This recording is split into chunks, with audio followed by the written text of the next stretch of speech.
Cerita berawal dari Tari yang minta temanin untuk ketemuan sama mantan pacarnya yang sudah bertunangan. Awalnya masih aman-aman saja, tidak ada yang ganjil dari perjalanan kami. Sampai di pertengahan jalan, aku tiba-tiba mencium bau bunga setaman yang seperti baru saja ditaburkan di atas kuburan. Bau bunga setaman itu sangat menyengat di hidung. Awalnya aku pikir bau bunga setaman yang aku cium terbawa oleh angin, tapi anehnya kalau benar bau bunga setaman itu terbawa oleh tiupan angin. Kenapa hanya aku yang mencium baunya, sedangkan Tari nggak mencium bau bunga setaman sama sekali?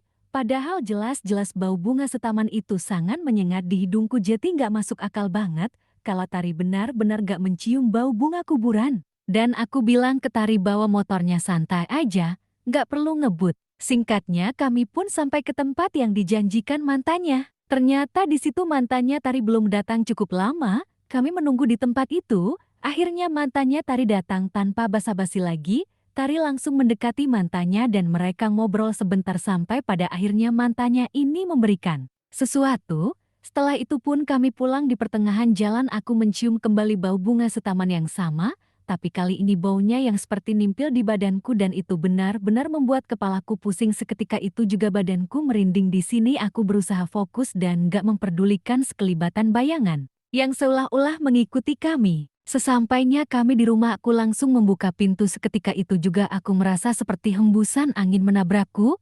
Tapi sekali lagi aku menepis pikiranku, ya takutnya hanya sugestiku saja dan mereka mencoba menyerupai apa yang tersugesti olehku. Singkatnya hari sudah malam dan jam menunjukkan jam 8 pas. Tumben banget suami dan adik iparku belum pulang. Malam itu aku dan Tari sedang ngobrol, tiba-tiba aku seperti mendengar suara wanita menangis yang seperti menahan sakit.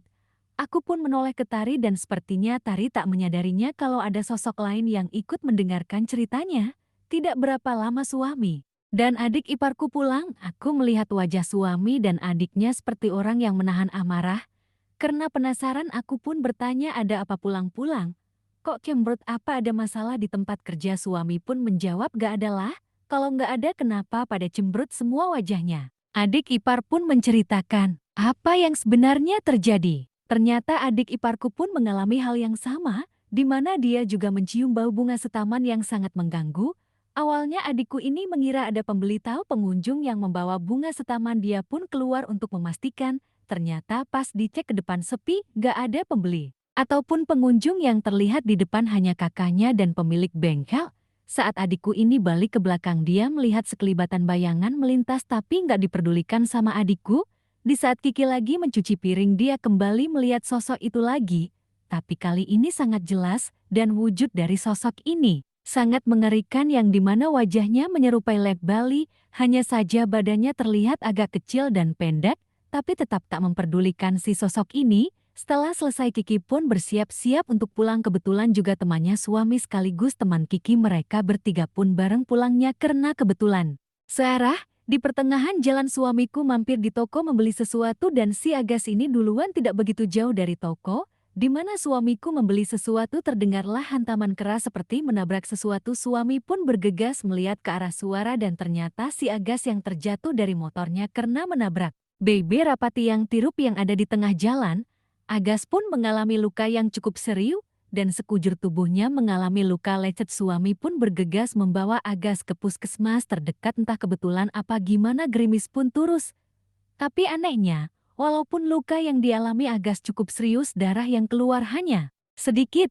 Logikanya saja luka si serius itu hanya mengeluarkan darah sedikit dan ketika darah terkena air, pasti mengeluarkan bau yang sangat anyir. Tapi tidak dengan Agas. Suami pun sepanjang perjalanan mengantar Agas ke puskesmas selalu dibuat merinding. Tapi ya, memang suami orangnya cuek tentang hal mistis. Jadi gak diperdulikan oleh suami. Sesampainya di puskesmas, Agas pun langsung ditangani oleh perawat yang berjaga di puskesmas. Lukanya Agas pun dibersihkan lalu dijahit. Setelah selesai tangan Agas dijahit, suami pun pamit ke Agas pulang. Sebelum pulang suami berpesan, kalau diperbolehkan pulang ke rumah kasih tahu ya, kata suami ke Agas. Agas pun menjawab siap bos. Setelah suami dan Kiki selesai makan, handphone Kiki pun berdering.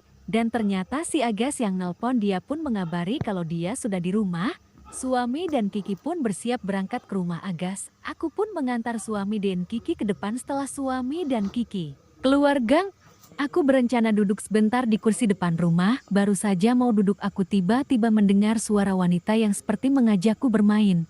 Si wanita ini bilang, "Mbak, ayo main ke sini." Seketika itu juga aku melihat di sekitarku takutnya ada yang jilin gitu, tapi logikanya saja siapa juga yang keluar. Rumah ditambah gerimis jeti nggak mungkin ada yang keluar, jam pun menunjukkan sekitar 11:15 WIB. Aku pun langsung masuk ke dalam rumah karena hawa di luar sudah mulai dingin. Apalagi di tempatku sudah sepi, jadi suasananya semakin horor. Kebetulan juga di depan rumahku ada kebun pisang dan bambu semakin membuat suasana menjadi mencekam. Sebelum aku menutup pintu aku melihat bayangan putih melintas karena sudah terbiasa dengan hal seperti itu. Aku pun tak memperdulikannya, pintu pun aku kunci. Setelah itu aku masuk ke kamar. Di saat di kamar aku samar-samar mendengar suara wanita menangis dan mencium bunga setaman. Disertai bau amis darah. Tapi aku tetap gak memperdulikannya, aku tetap asik main games. Berlahan-lahan udara di dalam kamar berubah menjadi pengap dan sedikit tidak nyaman seperti ada yang hadir. Entah sugestiku atau apa, aku melihat tepat di belakang pintu berdiri sosok wanita dengan rambut panjangnya. Si sosok ini menatap ke arahku dan berlahan-lahan sosok ini tersenyum, setelah itu menghilang entah kemana. Selesai. Saya di sini tidak memangsa apa yang saya percaya. Untuk kalian percaya, saya di sini hanya ingin berbagi cerita. Terima kasih sudah menonton channel Mitra Hit Story Horror. Jika kalian suka dengan video saya, jangan lupa like, comment, share, dan nyalakan notifikasi loncengnya, biar saya lebih semangat lagi ngebuat cerita horornya dan agar tidak ketinggalan video-video baru dari saya.